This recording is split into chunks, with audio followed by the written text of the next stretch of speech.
Imagine stepping into your basement and feeling like you're not alone, like something is watching you from the shadows just beyond the light. Basements are supposed to be places for storage, quiet, and maybe a little dust. But for some, they become the setting of their darkest nightmares. Hi guys, welcome back to the channel. In today's video, we're diving deep, literally and figuratively, into 3 terrifying real-life horror stories that all took place in basements.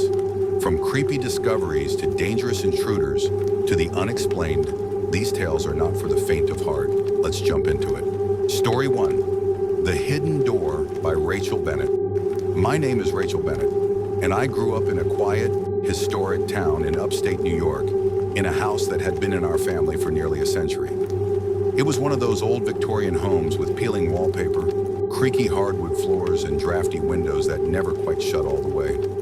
Some people would call it charming or nostalgic. My friends certainly did. But to me, it always felt a little off, especially the basement. Our basement wasn't finished. It was just a cold, dark space with exposed stone walls and a single hanging light bulb on a chain that swung every time you opened the door. It always smelled like wet earth and mold, no matter how many times my parents tried to clean it out. Growing up, I avoided going down there as much as I could. If we needed a Christmas ornament or an old photo album, I'd always find some excuse. There was something about the silence down there that never sat right with me. It was too deep, too heavy, like the kind of silence that listens back. When I was 17, my dad decided it was time to clean the basement out for good. He wanted to reorganize the old storage shelves and toss things we didn't need anymore. He asked if I'd help, and though I was reluctant, I said yes. It was broad daylight after all, and I figured it would be safe enough with him there. We spent the better part of that Saturday dragging boxes around, wiping down shelves and throwing piles of junk into contractor bags. There were old toys from my childhood, faded holiday decorations, even my great-grandfather's tool chest rusting in the corner. We laughed a little, got dusty, and for a while everything felt normal. But then I noticed something odd behind one of the tall metal storage shelves at the far end of the room. The shelf was pushed up tight against the wall, but just beside it, partially hidden in shadow, I saw a seam, an outline in the concrete. It was almost a perfect rectangle, and when I looked closer, I realized it wasn't a crack. It was the shape of a door. I called my dad over, and he narrowed his eyes, clearly surprised. "I've never seen that before," he said, running his hand over the outline. There was no handle, no hinges, just a faint groove in the wall that looked like it had been carefully plastered over years ago. The cement was a different color around the edges, like it had been patched. Curiosity got the better of us. He went upstairs and came back with a crowbar and hammer, and together we chipped away at the edge. It took nearly 20 minutes, but eventually, with a sharp crack and a puff of stale, dusty air, the slab gave way and revealed a narrow passage behind it, a hidden doorway. My dad pulled the shelf back further and shone his flashlight into the space. What we saw didn't make any sense. The passage led to a small, square room about 10 feet across, with walls made of old, dark brick. There were no windows, no ventilation, nothing to suggest this space had been built as part of the original foundation. The air that rushed out smelled old, like rot and rust. In the center of the room was a wooden chair, worn smooth by age. In one corner, there was a rusted metal bucket, and carved into the bricks, hundreds of claw marks, some shallow, some deep enough to chip the stone. They were everywhere, on the walls, the floor, even the ceiling. I remember standing there, flashlight in hand, unable to move. It felt like the air was pressing down on me. My dad was pale and quiet. After a long silence, he said, "We're sealing it back up." And that's what we did. We pushed the shelf back, covered the seam with a large board, and never told my mom what we found. We didn't talk about it again for weeks, but something changed after that day. That night I had trouble sleeping. I kept hearing things, faint thuds from below my bed. Our rooms were directly above the basement, and the sounds didn't stop. Soft dragging sounds, slow rhythmic tapping. I tried to convince myself it was just the house settling, but deep down, I knew it wasn't. One night around 3 a.m., I woke up to a loud scraping noise, like metal being dragged across concrete. I sat up, heart pounding. I held my breath and listened. The noise was coming from the floor, beneath my bed. Then the sound of footsteps, slow, deliberate, moving from one end of the basement to the other. I ran to my parents' room and my dad immediately grabbed his flashlight and went downstairs. He searched the entire basement and found nothing. The hidden room was still sealed. The shelf was untouched. But when he came back up, he looked rattled. I asked if he'd heard anything. He didn't answer. A few nights later, I woke up again. This time it wasn't sounds that jolted me awake. It was a feeling. I opened my eyes and immediately knew something was wrong. My room felt colder than usual. The air felt thick. And then I saw it. In the far corner of the room, there was a shape. A figure, tall, thin, completely still. At first I thought it was a shadow or a coat on a hook. But as my eyes adjusted, I realized I was wrong. Its head was tilted, just slightly. Watching, waiting. I couldn't move. I couldn't breathe. I just stared. And then without warning, it took one slow step forward.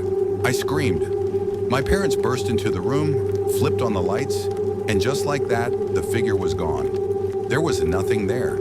After that, I refused to sleep in that room again. I moved into the guest room down the hall. The noises continued off and on, but they were always strongest around 3 a.m. My dad stopped going into the basement unless absolutely necessary. I noticed he started keeping the door locked at night. Eventually, I moved out for college. My parents still live in that house. Occasionally, when I visit, my dad will mention something. He'll say, "Heard it again last night," or "Something knocked over the shelf," and we'll both go quiet, remembering that hidden room and whatever was, or still is, inside it. We still don't know why it was built, who used it, or who or what was left behind. But I do know this: some doors are hidden for a reason, and some rooms should never be open. Story 2, The Man Behind the Furnace by Caleb Owens. My name is Caleb Owens, and this happened about 5 years ago, shortly after I moved into a small rental house just outside Cleveland. It wasn't much. A modest 2-bedroom with a detached garage and a basement that was totally unfinished. I'd recently started a new job nearby and figured renting something affordable and low maintenance was the smartest move. The neighborhood was quiet, the landlord easy to deal with, and I thought I'd be fine staying there for a few months, maybe a year at most. I moved in during the early fall, and I remember the first time I stepped into that basement like it was yesterday. It was a typical unfinished basement. Cold, bare concrete floors with some cracks here and there. Low exposed wooden beams overhead, and a single flickering light bulb dangling from the ceiling by a thin wire. Pipes ran along the ceiling and walls, some dripping water occasionally, adding to the musty smell that filled the space. The air was thick and stale, exactly the kind of place you'd expect spiders to live. I had my washer and dryer down there, so I needed to go into the basement regularly.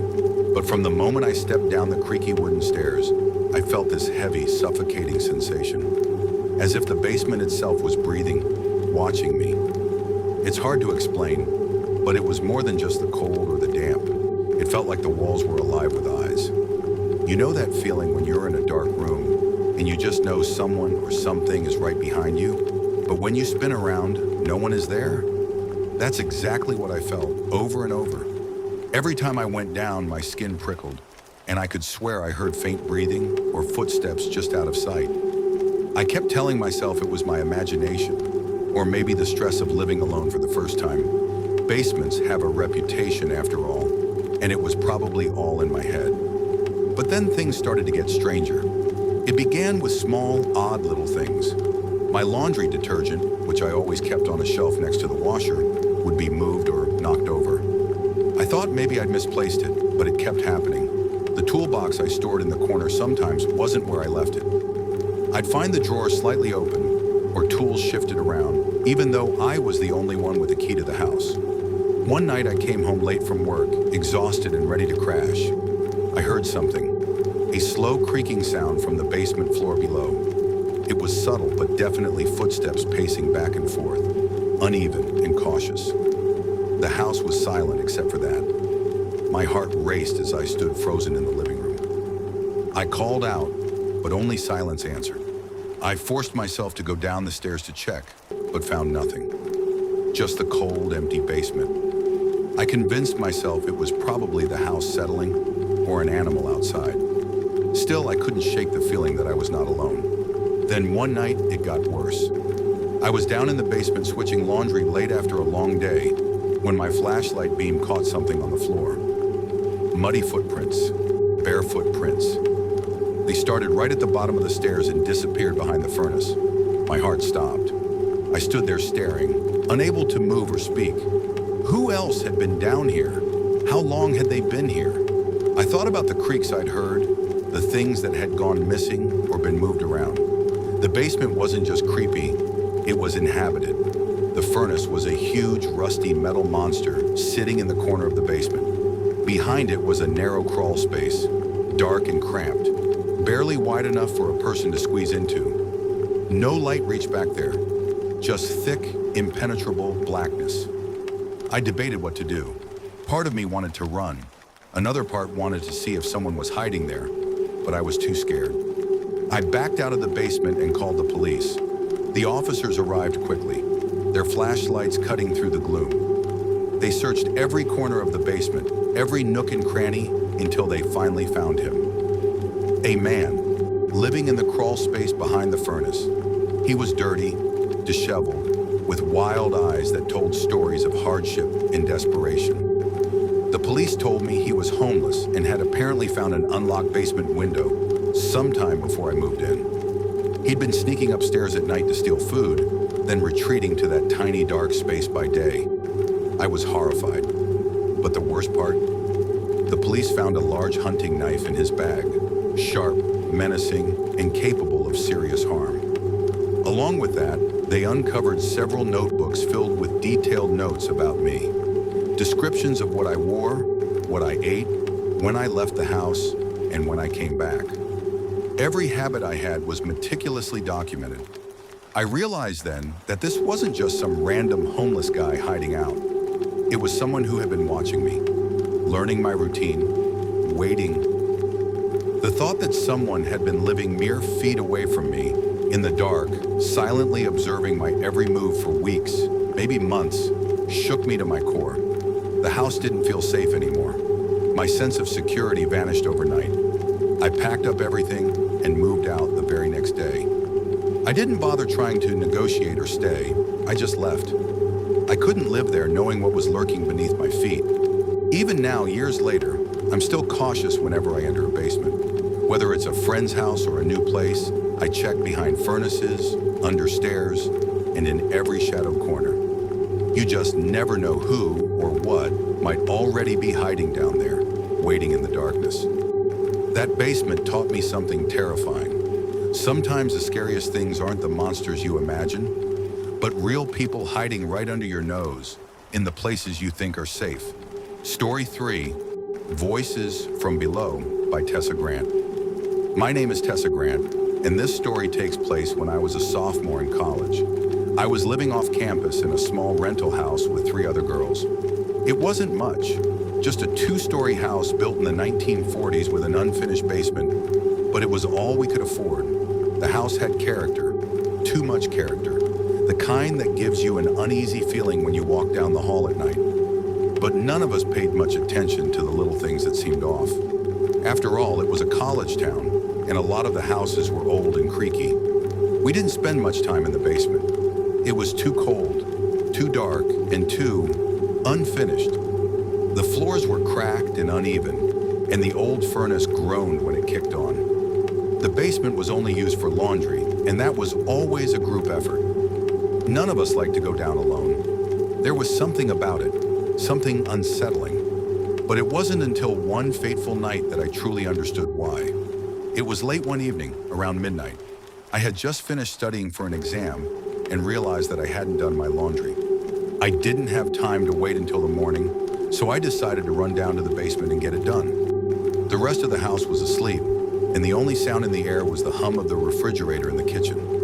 I grabbed my laundry basket and headed down the stairs. The wooden steps creaked under my weight, and the moment I reached the bottom, the cold air hit me like a wall. I shivered, even though I had on a thick sweater. The basement was always colder than the rest of the house, and that night, it felt like I was stepping into an icebox.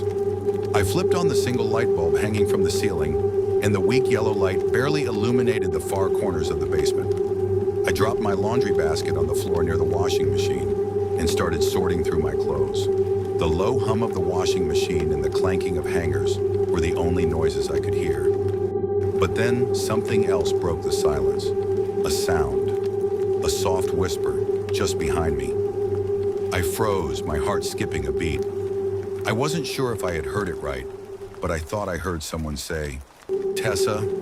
I turned quickly, my breath caught in my throat, but there was no one there. Just the empty basement, the cold concrete walls, and the faint smell of mildew. I swallowed hard and tried to convince myself it was just my imagination. I had been studying all night, and I was probably just tired. I went back to my laundry, shaking off the unease creeping up my spine. But then I heard it again. "Help me." This time the voice was clearer, and it came from the far end of the basement. I felt the hair on the back of my neck stand up, and my body went rigid. My eyes scanned the shadows at the far end of the room where the furnace sat. The voice wasn't loud, but it was there. Faint, desperate, almost pleading. It didn't sound like anyone I knew, and it didn't sound human. My heart raced as I stood there, rooted to the spot. Should I go check it out? Should I run? The logical part of my brain screamed at me to leave, but my feet wouldn't move. I didn't know why, but something told me I had to find out what was going on. I slowly walked toward the far corner, toward the furnace. The floor creaked under my feet as I moved, and the temperature seemed to drop with every step. The air grew heavy, thick with something I couldn't explain. I felt like I was wading through a fog of cold dread.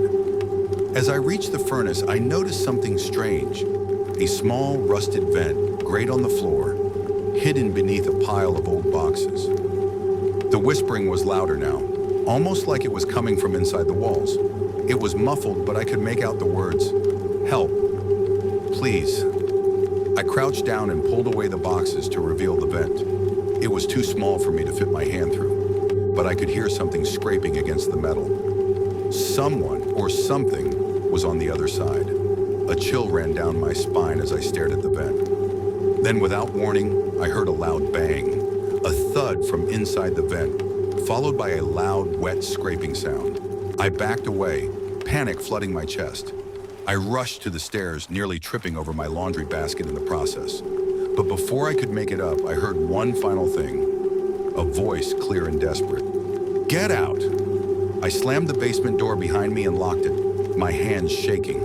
I leaned against the door, trying to catch my breath. My mind raced. What had I just heard?